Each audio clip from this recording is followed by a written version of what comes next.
आत्मेय नाम के पंडित जी के यहाँ सब कुछ सुख था, लेकिन एक दुख था। बोले दुख क्या था? ना पुत्रो ना पिबा पुत्री तथा चिंता तरो भृशम। ना कोई बेटा था और ना कोई बेटी थी। बहुत दुखी होने लगे, क्या करूं? बहुत सारे जप किए, तप किए, अनुष्ठान किया, पूजा किया, पाठ किया, फिर भी कोई बेटा बेटी नहीं हुए। धनार्धम धर्म मार्गेणो, आधा धन धर्म के मार्ग से व्यय कर दिया, फिर भी कुछ नहीं हुआ। क्या करूं? गांव में निकलते ना तो गांव वाले लोग ताना मारने लगते, ओहो देख लो कोई बेटा बेटी नहीं है घर में इनके तो।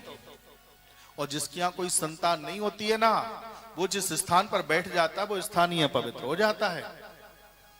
इतना भी हो तब भी कोई बात नहीं। एक बोला पाप कर्म ही ऐसे किए होंगे ना। एक बोला भैया घर में एक पीपल का वृक्ष है ना, वो भी सूखा हुआ है।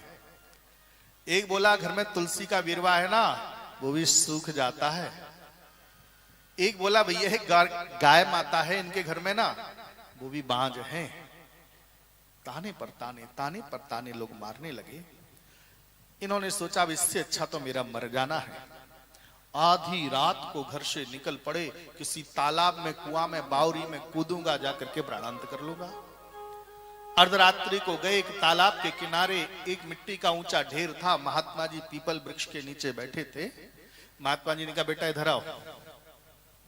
तद्भालाक्षर मालांचो बाचया माशयोगवान, मैंने तुम्हारे मस्तक की सभी रेखाओं को पढ़ लिया है। जो सच्चा ब्राह्मण होता है, जिसके ऊपर भागवत जी की कृपा हो जाती है ना, वो कर्म की रेखाएं पढ़ लेता है। मैंने तुम्हारे कर्म की रेखाओं को पढ़ लिया है। बाबा क्या लिखा है? तुम प्राणांत करने जा रहे हो, तुम्हारे संतान नहीं है ना। कोई बात नहीं, जाओ आत्महत्या कर लो, लेकिन तुम सोचो दूसरे जन्म में मुझे संतान मिल जाएगी? नहीं मिलेगी। सप्त जन्मा वधित तबे, एक जन्म नहीं 7 जन्म तक तुम्हारे यहां ना कोई बेटा होगा ना कोई बेटी होगी। क्यों नहीं होगा बाबा? तुमने कर्म ही ऐसे किए। बाबा मैंने जीवन में कोई ऐसा कर्म नहीं किया। बोले बिना कर्म के व्यक्ति को कोई फल मिलता ही नहीं। इस जन्म में न किया हो, लेकिन कोई ना कोई जन्म में तुमसे कर्म बिगड़ा है, और वो कर्म का फल कब कौन किस जन्म में मिल जाए ये नहीं पता रहता है। बाबा क्या करूं? इन्होंने सोचा महात्मा पहुंचा हुआ है, 7 जन्म की बता रहा है। महात्मा के चरणों में प्रणाम किया।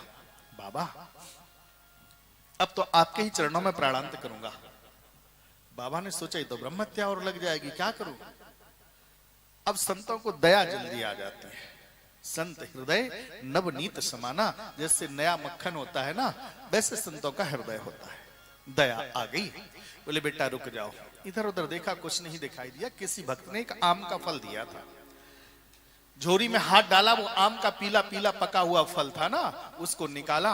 बोले बेटा इसको ले जाओ, अपनी पत्नी को खिला देना, तुम्हारे यहां संतान हो जाएगी। फल लेकर के आए, बहुत खुश हुए। उनको तो ऐसे लगा जैसे आज ही संतान हो गई हो। अरे धुंधली सुनती हो, महात्मा ने प्रसाद दिया है, इसको पालो। भगवान को धन्यवाद देने के लिए तुरंत गए तुंगभद्रा नाम की नदी के किनारे, वहां भगवान का स्मरण करने लगे। पर विनाश काले विपरीत बुद्धि, जब व्यक्ति का विनाश का समय होता है तो बुद्धि भी विपरीत काम करने लगती है। सारे गांव वालों को बुलाया, अपनी सब बहनों को बुलाया। बहनों एक बात बताऊं, मेरे पतिदेव इस फल को लेकर के आए हैं, उन्होंने इसको कहा कि खा लो, तुम्हारे संतान हो जाएगी, खाऊं कि नहीं खाऊं? अब जैसी धुंधली, धुंधुम करोती सा धुंधली, जो हमेशा लड़ती रहे झगड़ती रहे, उसे ही तो धुंधली कहते हैं। अब जैसी धुंधली उसकी सहेलियां भी वैसे ही, सबने अपनी अपनी सलाह देना शुभारंभ कर दिए। बहन इतनी बड़ी गलती मत कर देना। बोले क्यों? अगर कहीं तूने फल खा लिया तो पता, कहीं महात्मा सच्चा हुआ ना तो तेरा उधर बढ़ जाएगा, भोजन कम हो जाएगा, एक जगह बैठ के रह जाएगी। भगवान ना करे तेरे घर में कहीं आग लग गई तो भाग भी नहीं पाएगी। अब काय को घर में आग लगे, काय को भागे? लेकिन उल्टी सलाह देना शुभारंभ कर दिया। बहनों तो क्या करूं? एक खास बहन थी, बोले एक काम करो। बहन बोले क्या? तुम एक काम करो, तुम्हारे घर में धन बहुत है पर संतान नहीं, और मेरे घर में धन की कमी है पर संतान बहुत है। इसी महीने मेरा भी गर्भ रहा है। तुम एक काम करना, हम किसी को पता नहीं चलने देंगे और अपनी संतान को तुमको दे देंगे, इसके बदले में आप मुझको धन दे देना। इन्होंने कहा ये तो बात बहुत अच्छी हुई, पर कहीं पंडित जी ने पूछा तो बोले थोड़ा सा नाटक कर देना, झूठ बोल देना। फिर इस फल को क्या करूंगी मैं? तुम्हारे घर में गौमाता है ना, वो भी तो बांझ है ना, गौमाता को खिला दो। बाबा जी की भी परीक्षा हो जाएगी कि सच्चा है कि कच्चा है। फल को गौमाता को खिला दिया, पंडित जी से झूठ बोल दिया। 9 मास परिपूर्ण हुए, किसी को पता नहीं चला, उस बेटे को दे दिया। अब जब उस बेटे को दिया, इनका नामकरण संस्कार हुआ। आत्मदेव नाम के पंडित जी ने कहा देखो मेरे पिताजी का नाम है नामदेव, मेरा नाम है आत्मदेव, तो इनका नाम रखे देता हूं परमात्मदेव। धुंधली बोली ओहो, बड़े आए नाम के आत्मदेव और बड़े आए आत्मदेव के परमात्मदेव, 9 महीने गर्भ में मैं नहीं रखा, नाम तुम्हारे ऊपर चलेगा क्या? ये तो धुंधली का बेटा है, इसलिए मैं तो इनका नाम धुंधकारी ही रखूंगी। नाम धुंधकारी रख दिया। त्रिमासे निर्गते चाथो साधे नु शुकवीर भकम। 3 महीने व्यतीत हो गए, गौ माता को भी एक संतान हुई। और जो संतान हुई ना, आपको बताऊं उसका जो स्वरूप था ना, पूरा स्वरूप पुरुष के जैसा था। केवल जो कान थे ना, वो कान गाय के जैसे थे। लोगों ने कहा संस्कृत में कानों को बोलते हैं कर्ण और गाय को बोलते हैं गो। इनके गाय जैसे कान हैं, इसलिए इनका नाम रखे देते हैं गोकर्ण, और इनका नाम गोकर्ण रख दिया। गोकर्ण पंडितो ज्ञानी धुंधकारी महाखला। गोकर्ण बहुत बड़े पंडित और ज्ञानी हुए, धुंधकारी बहुत दुष्ट हुआ। अपनी दुष्टता का प्रभाव दुनिया में प्रदर्शित करने लगा, चोरी करने लगा, जुआ खेलने लगा, वेश्यावृत्ति करने लगा। एक दिन आत्मदेव नाम के पंडित जी गुरुदेव के पास में गए, गुरुदेव से कहा बाबा ये तो बहुत गलत हो गया। बाबा ने कहा मैंने पहले ही समझाया था बेटा, तुम्हारे जीवन में संतान सुख नहीं है तो नहीं है, लेकिन तुमने नहीं माना, अब भोगो। घर को छोड़ करके जंगल में चले गए। एक दिन पत्नी को लात मार दी, कुआं में गिर करके प्राणांत कर लिया। घर का सारा धन चुरा करके ले गए।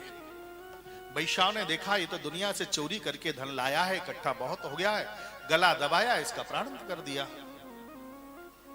अब जिसको अगर कहीं आकस्मिक रूप से किसी की मृत्यु हो जाए, कुआं में गिर जाने से, पानी में डूब जाने से, या कहीं किसी को सुसाइड कर लेने से, या किसी को मार देने से जिनकी मृत्यु हो जाती है, उनको अधोगति प्राप्त होती है, वो प्रेत योनि में पहुंचते हैं। अब ये प्रेत योनि में पहुंचा, और जब प्रेत योनि में पहुंचते तो फिर ये क्या करते हैं, जब प्रेत योनि में आत्माएं पहुंच जाती हैं तो आपको बताऊं उनको इतना कष्ट होता है जैसे किसी व्यक्ति को पानी पीने को ना दिया जाए, भोजन करने को ना दिया जाए, और एक कमरे में बंद कर दिया जाए।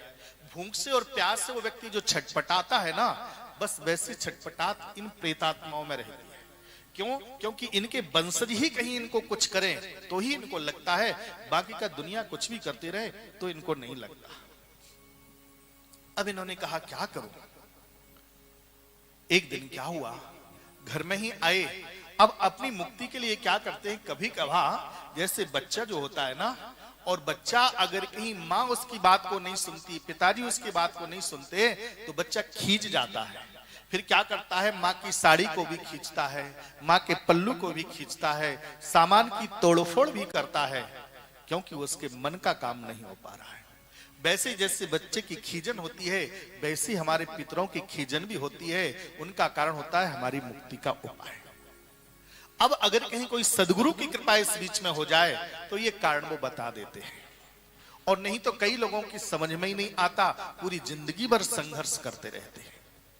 और कोई सदगुरु की कृपा हो गई और उन्होंने कह दिया बेटा ये प्रेत आत्मा है, इनकी मुक्ति के लिए कोई उपाय करो, तो उसका कल्याण भी हो जाता है। गोकर्ण जी गए, सबसे पहले सभी देवी देवताओं का आवाहन किया गया। जैसे हमारे यहाँ भी सभी देवी देवताओं को स्थान दिया गया है, हमारे यहाँ ये वंशल परिवार में पूजा की व्यवस्था रखी गई है घर में, और घर में जाकर के वहां पूजा चल रही है, और पूजा में सभी देवी देवताओं का आवाहन किया गया, उनको सबको स्थान दिया गया। जिसको जहां स्थान देना होता है उसको वहां पर स्थान दिया गया। सबका रोज पूजन होता है विधि विधान से, आरती होती है। और इधर क्या होता है, आपको एक बात और बता दो, भागवत जी की कथा इतनी क्लिष्ट है, अगर कहीं श्लोकों में 18,000 श्लोकों को बोलना चालू करे ना तो कोई नहीं सुन सकता। उसके लिए क्या करते हैं, भागवत जी के 18,000 श्लोक भी पूरा होना चाहिए। वो कैसे होते हैं, हमारे यहाँ रोजाना 7 बजे आचार्य जी यहाँ बैठते हैं और माइक से रोज पाठ होता है। 7 बजे पर डे आकर के यहाँ से जो 18,000 श्लोकों का पाठ करते हैं, मूल पाठ, और इसके बाद में जितना पाठ किया उसका अनुवाद इस मंच से फिर किया जाता है जो हमारी समझ में आ सके। इस प्रकार से विधि विधान से हम लोग कथा सुनते हैं और कथा सुनने के बाद में इन्होंने भी यही किया, योग अनुभवी पंडित को बुलाया, कथा को श्रवण किया, 7 दिन तक कथा को श्रवण किया और 7 दिन तक कथा को श्रवण करने के बाद में जितने भी ब्राह्मण देवता आए सब ब्राह्मणों के लिए यथोचित द्रव्य दक्षिणा इत्यादि प्रदान करी और द्रव्य दक्षिणा इत्यादि प्रदान करने के बाद में इन सब ब्राह्मणों से आशीर्वाद ग्रहण किया और आशीर्वाद ग्रहण करने के बाद में इन ब्राह्मण देवताओं से आशीर्वाद ग्रहण किया। आशीर्वाद ग्रहण करने के बाद में सबकी विदाई करी। धुंधकारी के लिए देखा तो दिव्य विमान आया, क्रीट कुंडलधारी पार्षद निकले, उसमें विराजमान हुए और भगवान के धाम को चले गए। किसी ने पूछा, बाबा गोकर्ण जी ने गया जी की भागवत, गया जी तो कर ही दिया था, और गया जी के बाद में फिर भागवत को किया, गया जी हो गई तो फिर भागवत की क्या आवश्यकता थी? बड़ा सुंदर प्रश्न है, हम लोग भी प्रश्न करते हैं। तो आपको बताऊं, थोड़ा सा गलती हुई गोकर्ण जी से, इसलिए उन्होंने 2 बार कथा को सुना। सबसे पहले जो गया जी की भागवत होती है उसमें क्या करना चाहिए, सबसे पहले भागवत को सुनना चाहिए। भागवत कथा से ही हमारी इन आत्माओं की मुक्ति हो जाया करती है। इसके बाद में फिर